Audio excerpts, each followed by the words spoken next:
Hello guys! So it's been a little while. I didn't do a video last week, mainly because I've had quite a lot of stuff going on, so I'm really sorry. But the cellar's finished. That's kind of one of the reasons why I didn't do a video last week. And I've been busy doing work, which is nice, and also kind of not nice, because I like finding the time to do these videos and all of the little bits and bobs like that, putting things up on social media. And when I've got quite a lot of work on, I sometimes let some things slide, so I do need to get better at my time management. Any suggestions on time management, pop them in the comments below. But I've basically been busy with feathers. Not just feathers, but here's some of the things I've been doing recently. But documenting walks. So I spent a little bit of time, as everyone does really, I think, trying to find my own kind of style, my own, I don't know, something that will keep my art kind of flowing. Because I know that things that I know the things that I can do. I like my landscapes. I like my lino cuts. I'm a bit of a hodgepodge though, because I've got my kind of fine art style, which is my charcoal landscapes, more realistic. And then I've got I enjoy doing kind of more cartoony lino cuts and actual cartoon illustrations. And I've been kind of struggling with whether I should be choosing one or the other. And I don't think it's necessary to really choose one or the other.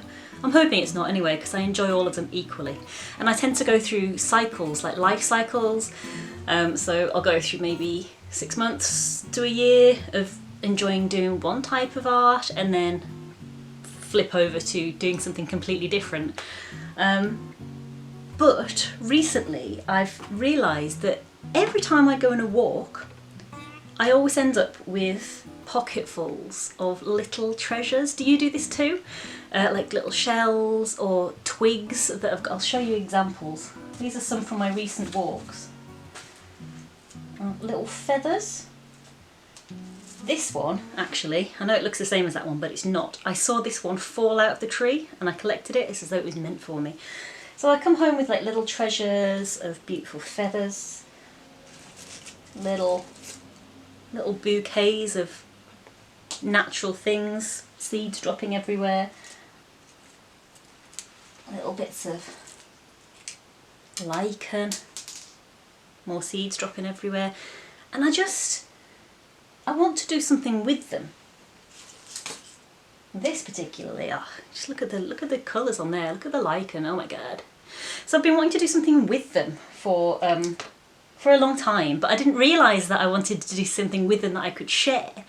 Because around my studio I've got little piles of stones and shells and leaves that are just so beautiful. But recently, thanks to my patrons, I've managed to buy a new sketchbook. I say manage like it's something ridiculously hard to do, but it's because of my patrons' help that I can quite freely and guilt-free buy art supplies, so thank you patrons.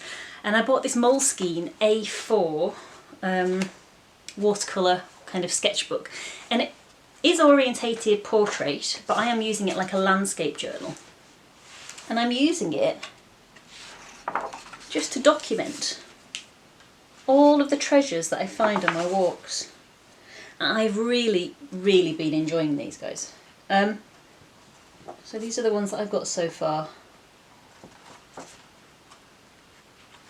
These are going to stay in my sketchbook, but I have done some of them as originals. So this one I've done as an original on my shop, little J feather, about that size actually, really cute. And I've got that one on my shop at the moment, and I'm just kind of trying to stock up some originals as well, because as nice as my fine art reproductions are, it is nice to offer people originals as well. It's just something a bit more special, something that's actually signed. And what I've had the idea of doing is, once this has been filled up, I'm going to make it into a book. I say I'm going to. I mean, that's my idea at the moment. Let me know what you think. I actually have a history of a literary history as well, because I studied literature at university and I love writing poems and I love doing art. So I thought I'd bring them together in a little book of art and a few kind of poetic words, nothing too over the top, just to kind of sit alongside it. And actually, this month, August's Patreon rewards, I've kind of trialled this in mini form for my $7 e-zine patrons. So patrons, if you're a $7 patron, you will go and check your rewards, because you will be getting this, my book idea in mini form, and I've written some original poetry to put in there, and I'm really proud of it. So I can't wait to fill that up. I'm not going to rush it. I don't want it to be contrived, but I'm going to fill that up. That's something that's on the horizon. I'm quite excited about that. Let me know what you think. Anyway, if there's any suggestions of projects that you think I should be doing in the future, or anything that you think my art would suit, let me know. I'm always keen to hear from viewers and from you know, people who've been following me on social media and things. So do comment. I will do my very best to comment to everyone below. Another thing that I've been doing recently is a little giveaway on my Patreon. Sorry, this isn't meant to be like an advert for Patreon, it's just that there's lots been going on there at the moment. And I recently found out through one of my viewers, thank you very much to you, you know who you are, that the giveaways that I was running originally, the way that I was doing my giveaways originally, that kind of wasn't allowed on Patreon. They've recently changed their rules on giveaways on Patreon.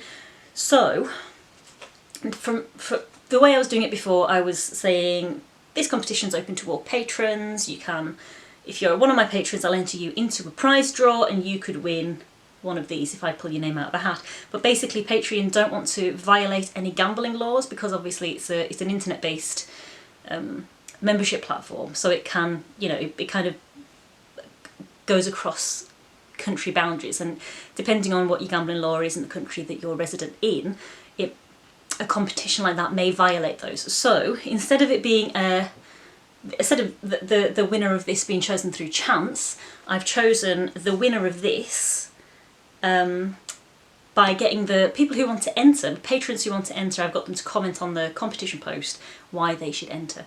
I haven't actually drawn this yet, but by the time you get this video, I will have drawn it. So I'll put the competition winner down below. I am going to do another one. Probably not this week, because I think I've waffled on quite enough. But watch this space. I'm thinking about maybe doing a feather original illustration to win. And these competitions, yes, they are open to my patrons. And it's a way, I'm using these little giveaways as a way of rewarding, a way of thanking my patrons, basically, because they enable me, or they give me such support. Like just to know that there's someone there who values my art enough that they'll pay in $1 a month, at least, you know. Or just to know that they want to be part of an exclusive membership platform that I've got, that they want to be part of my gang. And then obviously the financial support that they give me just enables me to be able to go and buy new paints. So I got these gouache the other day from Winsor & Newton, which I've been doing all of these original arts with. It just gives me such freedom. So I've been able to buy new art, supplies, new sketchbooks. I can do it without feeling guilty. Do you know what I mean? So it's like a little pot of resources, and because they're there to support me and help me buy these resources, it means that I've got more art to show them and more content to give. So it's a nice little relationship that we've got going there, and there has been a little boost of followers down there, so I'm quite excited. If you can't become a patron for whatever reason, you know, don't worry. I'm not going to stop any content on here because I've got patrons over there. You know, I just appreciate any support that anyone wants to give me, and if that is just watching these videos, then brilliant. I mean, that's absolutely amazing. Thank you so much. If you were ever interested though, not that this is a hard sell, I'll put all my details down below. You can follow me for free on there, and if you follow me on there, this is how you do it. It will keep you up to date with any freebies that I'm going to be giving away for my followers, and you might get access to discount codes, anything that I put up on there for free, you'll be notified about it. So even if you can't pledge anything financially, and that's completely understandable, I completely understand, but if you want to be part of that membership club but you can't pledge anything financially, then following me for free is a really good way of doing that.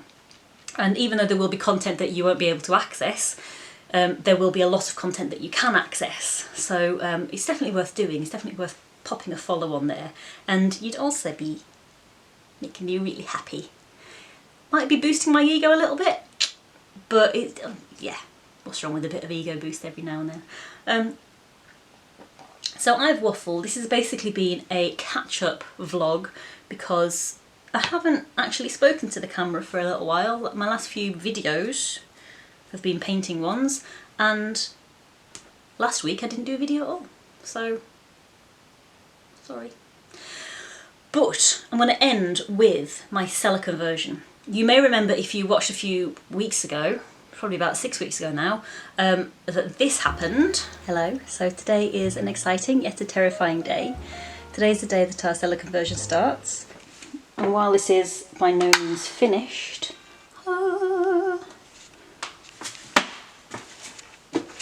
we've got proper walls, proper stairs. It's all being tanked out. We've got an echo. And we've got a little window.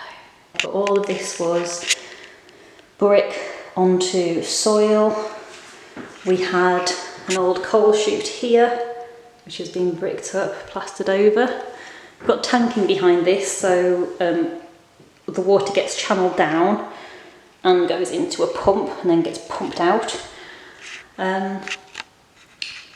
We had rotten beams, which have been all fixed. We had a chimney breast, which we got the chimney breast taken out and an RSJ put in, which has made loads more space. The electrics haven't quite been finished yet, but hey ho. Got a lovely window. This did actually leak the other day. See it there. In the rain, it was horrendous rain, but this morning the window fixes have been, which is good. Got these little cupboards to hide all of our gas meters and all that kind of stuff. And some of you may remember this little door.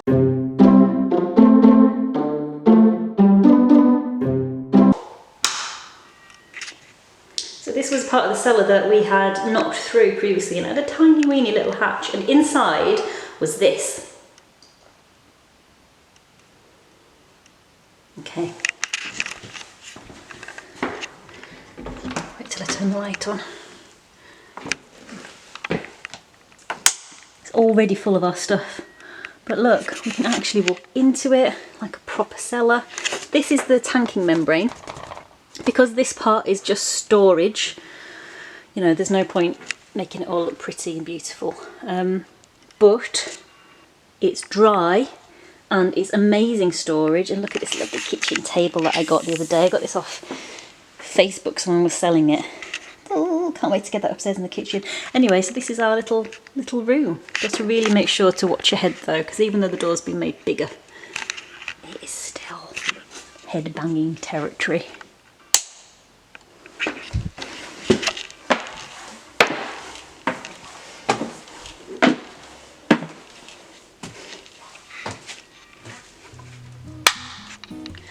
So that's all for this week. Maybe next week I'll do a bit of art for you. If you've got anything that you'd like me to draw, anything that you would like me to have a go at painting, pop your suggestions down in the comments below and I'll see what I can do. No promises though, but I'll see what I can do. Until next week then, bye bye.